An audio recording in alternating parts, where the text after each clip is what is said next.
В това видео ще разгледаме две от функциите на сайта, а именно как да добавяме и да редактираме страници и публикации. Това, което виждате в момента е, предполагам, вече позната за вас страница. Това е входът към контролният панел на WordPress. Вече съм въвел данните, които са ми нужни и натискам вход. Отляво се намира менюто и, както казах, в това видео ще преминем през публикации и страници. Но първо, тъй като в миналият клип не погледнахме как изглежда сайта, горе вляво може да намерите името на вебсайта, където пише към сайт.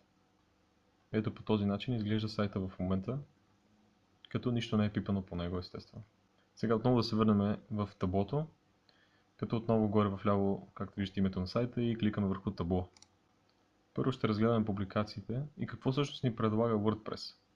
Това, което виждате в момента, е една от публикациите, които WordPress създава, когато създадете сайта. Това е Здравей свят. Вие може да я премахнете, да я редактирате, но за да видите всъщност как изглежда първо, ще отворя сайта в друг прозорец. Може да го направите с скрола на мишката, когато го натиснете, или ясно копче Open Link in New Tab. И ето всъщност къде излиза публикацията. При всяка една тема, която инсталирате, тя ще излиза на различно място. Да се върнем назад и да се опитаме всъщност да добавим нова публикация. За да добавим нова публикация, влизаме в публикации, горе до името на страницата има бутон добавяне. Когато кликнем върху бутонът, както виждате, доста упростено, можем да си добавим заглавие и да добавим някакъв текст. Нека изберем някакво заглавие, като например моята първа публикация. В съдържанието може да пишете доста неща, всъщност каквото вие си изберете. За целта, за да не мислиме какво да напишем и да губим време, ще използвам генератор на Lorem Ipsum. За тези примерни текстове може да погледнете отново долу в описанието.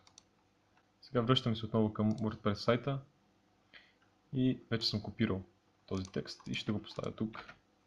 Вече имаме заглавие, имаме съдържание. Сега естествено трябва да преминем напред. Но какво всъщност следва? Да добавим снимка. Трябва ни главна снимка на нашите публикации. Ние можем да оставим без главна снимка, но тъй като искам да прегледаме всяка една част, която по някакъв начин може да ви интересува, то ще ви покажа как да добавим снимка. Отдясно имаме меню, което е документ. По-долу виждате картинка за публикация. Кликаме върху задаване на картинка за публикацията и това, което ни излиза, е да качим някакъв файл. Аз предварително съм свалил две снимки и ще използвам някой от тях. Кликаме върху снимката и даваме на Open. В момента чакаме да се зареди, да се качи снимката. И ето е вече качена в WordPress. Кликаме върху снимката, трябва да излезе това тикче отгоре. И кликаме върху задаване на картинка за публикацията. Както виждате отстрани, тя се зареди. И за да видим всъщност как изглежда, по-горе може да видите един бутон публикуване. Когато кликнем върху публикуване, ние вече пускаме темата и тя вече излиза в сайта. Вече става публична. По-долу вече може да смените, може да направите лична, да виждате само вие или да защитите с парола. Но ние искаме да пуснем естествено публична, затова оставяме тикчето върху публична и даваме публикуване. Сега вече публикацията е качена и можем да я прегледаме. Ще направя същото. Кликам скрола на мишката, за да отворя в нов таб. Да не затваряме този постоянно, да се връщаме назад-напред. И ето вече как изглежда нашата публикация. Не е нищо кой знае какво, но идеята е да разгледаме как се добавят публикации, как се редактират и така нататък. Сега обаче може да поискате да смените URL на публикацията. Това се случва доста лесно. Връщаме се отново към таблото. Това, което може да видите в дясно, е постоянна връзка.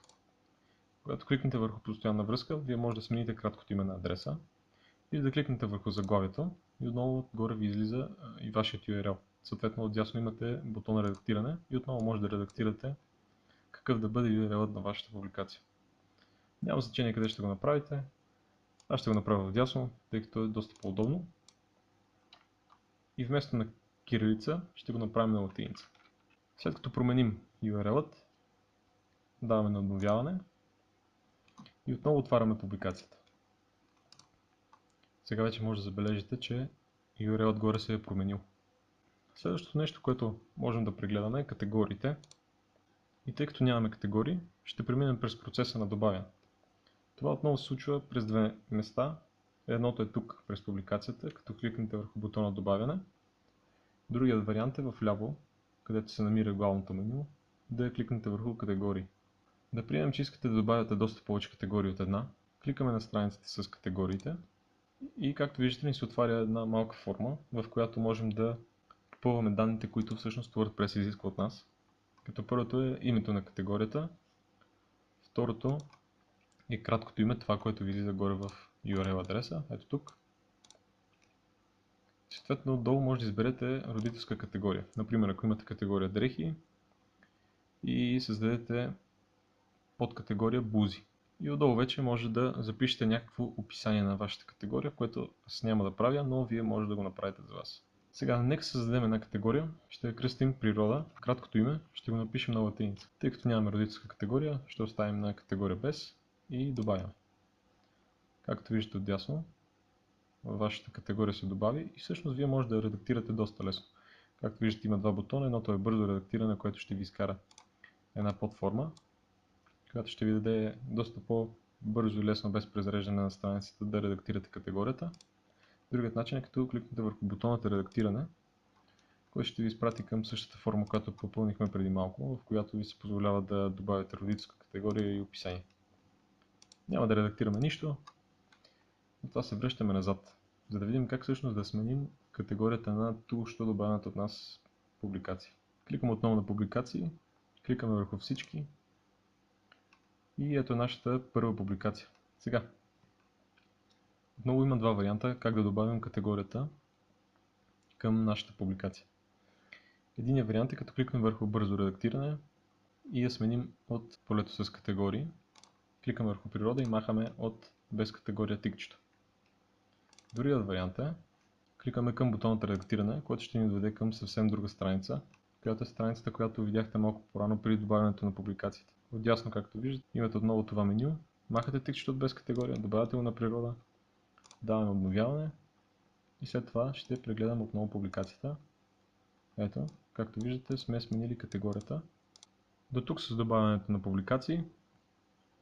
Сега нека видим как да създадем нова страница. Отиваме отново към нашия контролен панел и отиваме на бутонът в менюто страници. Виждате, че имаме създадени две страници, които можем да премахнем, можем да ги оставим, но за да бъде малко по-пълен нашият вебсайт, ще ги оставя за сега така. Кликаме върху бутона добавяне, както при публикациите, и отново ни излиза заглавие и съдържание на нашата страница. Ще добавим страница за нас. За съдържание ще напиша: здравейте, уча се на WordPress. Вече ви е всъщност познато какво трябва да направите. Даваме на публикуване и отново. Ето е вече страницата. Можем да я редактираме от тук. Можем да редактираме през нашия контролен панел. Всъщност доста опции. Но отново искам да сменя името, да не бъде на кирилица, да бъде на латиница. Както виждате тук отдясно, нямаме бутон, който да ни позволи да сменим URL-а. Това е защото сме върху блокът с съдържанието на страницата. Съответно тук можем да сменяме шрифта, големината, цветове, CSS и така нататък. За да изкараме отново полето, което ни позволява да сменим URL-а, кликаме върху документ. Сега вече от тук можем да сменим краткото име на нашия адрес.